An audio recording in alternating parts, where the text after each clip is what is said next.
From Illinois Public Media News, this is 217 Today. I'm Kimberly Schofield. It's Wednesday, November 13th. Coming up, we'll learn about some of the key housing proposals in Project 2025. That story in just a few minutes, but first, these headlines. Automatic speech recognition technologies rely on machine learning. Without diverse and representative data, they cannot accurately understand different types of atypical speech. IPM student reporter Adeline Moy has more on efforts to make speech recognition tools more accessible. The Speech Accessibility Project has collected voice samples from more than 1,200 people with a variety of speech impairments stemming from conditions like ALS and Down syndrome. Speech-language pathologist Clarion Mendes says the project is working to expand to include other diagnoses and non-English speakers. I'm just excited for the opportunity for the technology to work for these participants so that the world becomes a lot more open.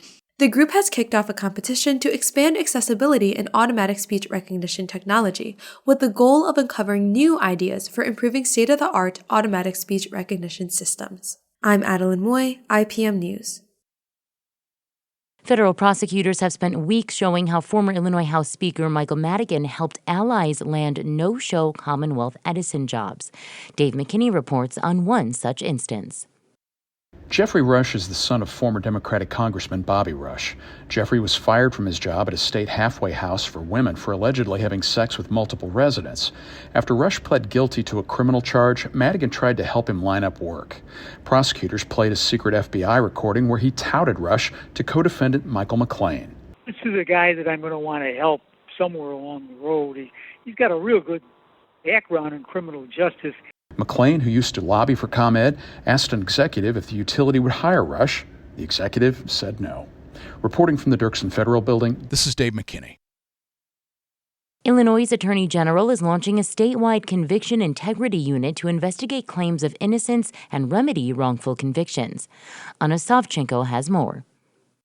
Those submitting claims of innocence must be currently serving time for the sentence they're seeking to reverse. The conviction must have been for a forcible felony, and there must also be new credible evidence to support their claim. If found innocent, Attorney General Kwame Raoul says he will work with local states' attorneys to determine the steps for seeking relief. Wrongful convictions destroy lives. Wrongful convictions diminish faith in our criminal justice system. They put victims and public safety at risk by allowing the true perpetrators to escape unpunished. The unit has already started accepting petitions. Those interested in applying can find more information on the Attorney General's website. Students are invited to share their input at the University of Illinois tomorrow about a new bill legislators and advocates say would make going to college in Illinois more affordable. Lisa Kurian-Phillip reports. The legislation would shift the burden of paying for public higher education from students through tuition and fees to the state. The bill would require an additional $100 million annually over the next 10 years of taxpayer funds. It would also distribute funding to public universities based on the share of historically marginalized students they serve, among other factors. Versions of the bill have been introduced in both chambers of the General Assembly. Legislators invite students to a forum this Thursday at the University of Illinois Urbana-Champaign to learn about the initiative and provide feedback. I'm Lisa Kurian-Phillip. Still to come, we'll learn about some of the key housing proposals in Project 2025. That story is coming up next on 217 Today, but first, your forecast.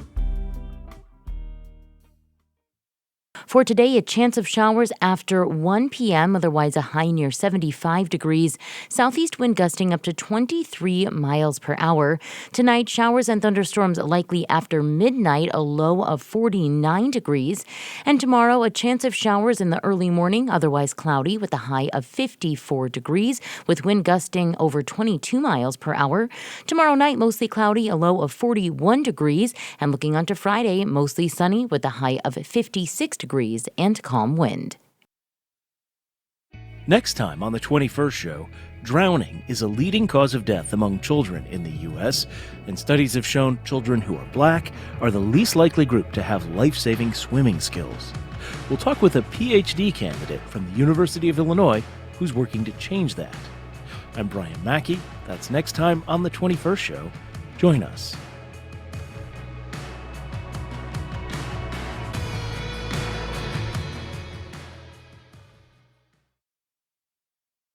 You're listening to 217 Today. I'm Kimberly Schofield.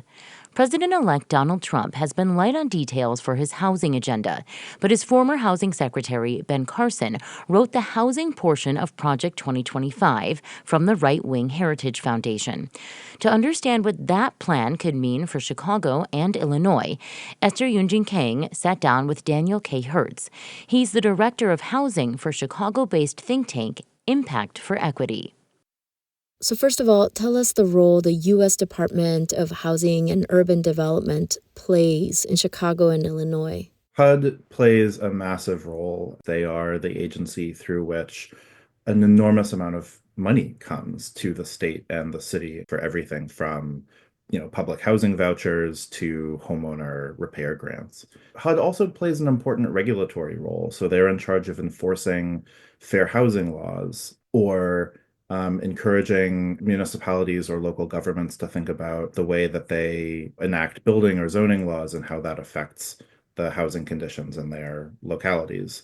In one way or another, it touches almost everybody. Whether you directly receive help from one of the programs that HUD oversees, which, in Chicago alone, I would say hundreds of thousands of people receive some form of direct aid, but also just the overall housing stock of the city or the overall condition of housing. Well, during the campaign, Trump deferred to the Republican Party's agenda when it came to housing, and the GOP's housing agenda was light on specifics too. But Ben Carson wrote the housing section of Project 2025. Now, Trump tried to distance himself from that plan during the campaign, but some say that it still kind of provides a blueprint for what he might do. What are some key housing proposals in Project 2025?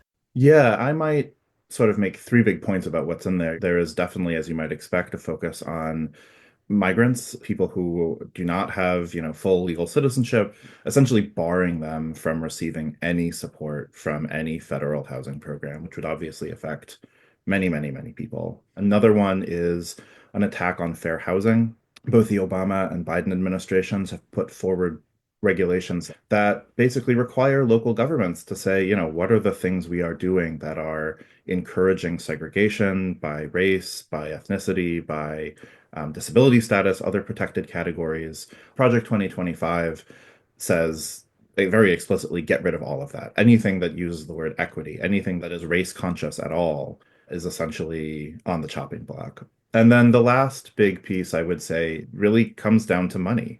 Significant cuts to HUD funding would have a devastating effect. So which of these proposals could Trump enact without Congress? A lot of them. A huge amount of the ways that new public housing has been built, for example, over the last several years, has been a result of essentially new regulations and interpretations of federal law by HUD staff. And so anything that has been created or enabled by HUD can be rolled back.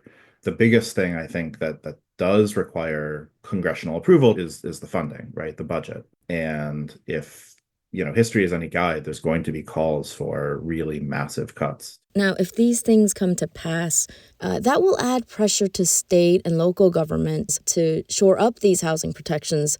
What will local leaders need to do in that situation? It's going to be a really tough position. There's going to have to be conversations about, is there anywhere else to look for funding to make up whatever cuts might happen? And then I think the other piece is, how can state and local government protect vulnerable residents of Chicago and Illinois, especially people who may not be full citizens or are in mixed status families? How can state and local government stand between the federal government's attacks and those vulnerable people? That was Daniel K. Hertz with Impact for Equity speaking with WBEZ reporter Esther Yoonjin Kang. That's it for today. 217 Today is produced by Stephanie Mosqueda. Reporting today contributed by Adeline Moy, Dave McKinney, Anna Savchenko, Lisa Korean-Phillip, and Esther Yoonjin Kang. Music by the Kilbourne Alley Blues Band. Reginald Hardwick is our news director. I'm Kimberly Schofield. 217 Today is a production of Illinois Public Media. Thanks for listening, stay safe, and we'll talk to you again tomorrow.